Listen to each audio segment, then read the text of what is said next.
നിളയുടെ കാറ്റേറ്റ് തിരുനാവായ നവാമുകുന്ദൻ്റെ മണ്ണിൽ ജനുവരി 18-ന് മഹാമക മഹോത്സവത്തിന് കൊടിയേറുകയാണ്. നാടൊന്നാകെ ആവേശത്തിലാണ്.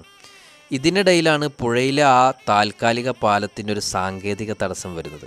അപ്പോഴേക്കും ചിലർക്ക് വലിയ സന്തോഷമായി. അത് വെച്ച് വർഗീയത പറയാനൊരു വടി കിട്ടിയല്ലോ എന്ന്. അവരോടൊരു കാര്യം പറയാനുള്ളൂ. നേർച്ചക്കും പൂരത്തിനും മാത്രമല്ല, ഓണത്തിനും പെരുന്നാളിനും ക്രിസ്മസിനും ഒരേ മനസ്സോടെ ആഘോഷിക്കുന്നവരാണ് ഞങ്ങൾ. ഞങ്ങളുടെ ഇടയിൽ വേലി കെട്ടാൻ നോക്കി ഞങ്ങൾ തോറ്റുപോവുകയുള്ളൂ. പിന്നെ നിങ്ങൾ ഈ ഒച്ചപ്പാടുണ്ടാക്കിയത് ഒരു കണക്കിന് നന്നായി. അത് കേട്ട് കൂടുതൽ പേര് ഇങ്ങോട്ട് വരുമല്ലോ.